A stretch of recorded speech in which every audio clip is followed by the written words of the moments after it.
तो अब वो मेरा साथ छोड़ गया है, लेकिन मैं अकेली इस तरह अब नहीं रह सकती ना। पछतावा हो रहा है आपको? रिश्तेदार भी नहीं है, माँ बाप भी नहीं है, अब वो भी लड़का नहीं है, उसके घर वाले भी नहीं है, अकेली ज़िंदगी करके आप जी रही हैं। नहीं, पछतावा तो किसी चीज़ का नहीं है, लेकिन जब ये इस्लाम हमें इजाज़त देता है इस बात की तो शादी कर लेनी चाहिए। धक्के खाने से बेहतर है शादी मतलब आप दूसरी शादी करने को भी तैयार है? हाँ जी, शादी। अस्सलाम वालेकुम नाज़रीन, आपके मेज़बान मलिक रिजवान आपकी खिदमत में हाजिर है। नाज़रीन, इस वक्त हमारे साथ 23 साल खूबसूरत लड़की मौजूद है।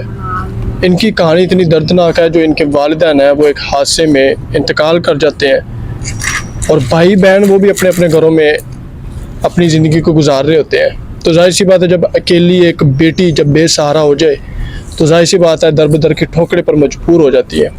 चाचू के घर जाती है तो चाचू लोग भी कुछ देर इनको रखते हैं, जब उनके सामने अपनी ख्वाहिशात को इजहार करती हैं, अपनी डिमांड्स करती हैं, मुझे ये चाहिए वो चाहिए, तो वो भी जाहिर सी बात है अपने बच्चों के अलावा वो किसी को अपना समझते ही नहीं है। आगे इनकी लव स्टोरी होती है, शोहर भी इंतकाल कर जाते हैं। हम मज़ीद कहानी इनसे पूछते हैं कि असल कहानी क्या है।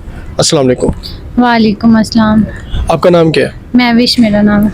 महविश, मुझे ये बताइएगा कि आपकी लव मैरिज कैसी होती है? मैं लड़के को पसंद करती थी तो हमने भाग के शादी कर ली। चाचू के घर रहती थी, चाचू लोग काम वगैरह करवाते थे, तो उनको मैंने अपनी ख्वाहिश बताई कि मैंने शादी करनी है, मैं इस तरह नहीं रह सकती। तो उन्होंने मजबूर किया, हमने भाग के शादी कर ली। तो भागकर शादी की तो आपने किसी से मशवरा नहीं किया कि जाहिर सी बात है बंदा जब अपनी ज़िंदगी का कदम उठाने के लिए, क्योंकि इंसान की ज़िंदगी एक दफ़े होती है जी। तो इसका इतना बड़ा कदम उठाते हुए आपने किसी से भी मशवरा नहीं किया कि चलो मैं किसी से बात कर लूँ कि मेरे आगे पूरी ज़िंदगी का फैसला? मेरी कोई बात सुनने के लिए तैयार ही नहीं था। बहना भाई थे वो अपनी ज़िंदगी में मगन, और चाचू लोगों से बात की थी लेकिन वो माने नहीं, तो फिर ये कदम उठाने पे उन्होंने मजबूर किया। लड़का हमारे मोहल्ले का ही था, तो मैं पसंद करती थी उसे, तो हमने शादी भाग के कर ली। तो फिर आगे ज़िंदगी का क्या बना? शादी कर ली, लड़के की डेथ कैसी होती है? हम जाते हैं, मैं और मेरे हस्बैंड घर जाते हैं, तो घर वालों ने भी हमें निकाल दिया। तो फिर हम रेंट पे रह रहे थे, मेरा शोहर कमाता था, हमारी लाइफ बहुत अच्छी गुजर रही थी। तो क्या करता था शोहर आपका? जॉब करते थे। कौन सी जॉब? फैक्ट्री में काम करते थे। तकरीबन कितना कमा रहे थे वो? बस 25 हज़ार हो ही जाता था महीने का। गुजारा हो रहा था घर? हाँ जी, अल्हम्दुलिल्लाह अच्छा ही हो रहा था, जैसे भी हो रहा था अच्छा हो रहा था। लड़के के घर वालों ने उसको क्यों निकाला कि आपका हमारे साथ कोई ताल्लुक नहीं? बस वो हमारी शादी के खिलाफ थे, मेरे माँ बाप नहीं सर पे थे, तो इसी तरह फिर जब लड़के से आपकी शादी, वो एक दिन भी उसके अपने घर में नहीं लेके गया आपको? नहीं, उनसे भी राब्ता नहीं था और ना ही मेरा अपने घर वालों के साथ। तो आपको लगता नहीं था कि वो 25 हज़ार रुपये कमा रहा है, पूरी ज़िंदगी मेरी ख़राब हो जाएगी, फिर रेंट के घर में सारी ज़िंदगी गुजर जाएगी? कभी सोचा भी नहीं था आपने? अच्छा था, वो मेरा साथी था ज़िंदगी का, उसने अच्छा वक्त गुजारा है मेरे साथ, तो अब वो मेरा साथ छोड़ गया है, लेकिन मैं अकेली इस तरह अब नहीं रह सकती ना। पछतावा हो रहा है आपको? रिश्तेदार भी नहीं है, माँ बाप भी नहीं है, अब वो भी लड़का नहीं है, उसके घर वाले भी नहीं है, अकेली ज़िंदगी करके आप जी रही हैं। नहीं, पछतावा तो किसी चीज़ का नहीं है, लेकिन जब ये इस्लाम हमें इजाज़त देता है इस बात की तो शादी कर लेनी चाहिए। धक्के खाने से बेहतर है शादी। मतलब आप दूसरी शादी करने को भी तैयार है? हाँ जी, शादी। वीडियो में आने का यही मकसद है? जी। आप क्या करती हैं जब कोई रिश्तेदार नहीं है? तो काम शाम क्या करती हैं आप? कुछ भी नहीं, मेरे हस्बैंड ने कमाया था, कुछ इन्वेस्ट किए थे, हमने जोड़े थे, तो वो मैं इस्तेमाल करती रही हूँ। अब मेरे पास कुछ नहीं है, कर्जा चढ़ गया अब मेरे सर पे। कर्जा किस चीज़ का?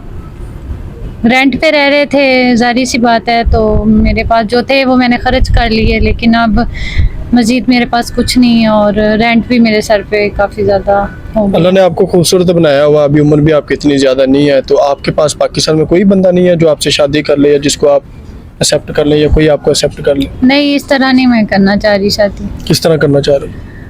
आप लोग मेरी मदद करें। मैं मतलब वीडियो में आने का यही मकसद है ना कि कोई अच्छा इंसान हो जो आपकी मजबूरियों को समझे, आपके कर्ज को समझे, दूर करे, हाँ जी, आपको इज्जत के साथ बिठाए। जी बिल्कुल। कोई डिमांड वगैरह है? कोई ऐसी डिमांड के वो कोठी वाला हो या बड़ी बड़ी गाड़ियों वाला हो या ऐसा हो? नेक होना चाहिए, मुझे खुश रख सके, और इज्जत दे सके, बस यही है। नमाजी हो 5 वक्त के। जी जी उम्र से कोई गर्ज नहीं है। नहीं नहीं, इतना बूढ़ा भी नहीं होना चाहिए।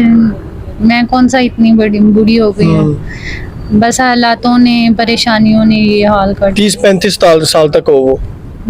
जी जी इतना। ठीक है, तो जाहिर सी बात है जब एक अकेली लड़की होती है महसूस तो कुछ ना कुछ करती होगी, चाहे वो अपने शोहर को महसूस करे, याद करे, अपने माँ बाप को याद करे, रिश्तेदारों को याद करे। याद तो सभी आते हैं ना, जो चले जाते हैं वो भी याद आते हैं, जिन्होंने किया है, बुरा किया हमारे साथ, वो भी याद आते हैं।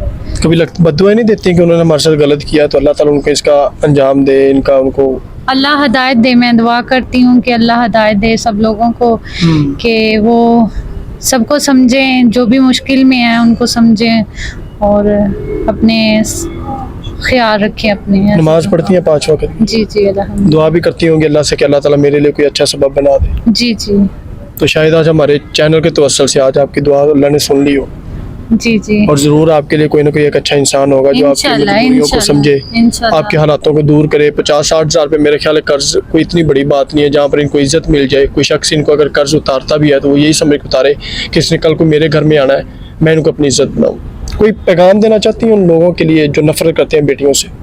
मैं उनसे यही अपील करूँगी कि बेटियों को बोझ ना समझें और उन्हें प्यार और मोहब्बत से रखें।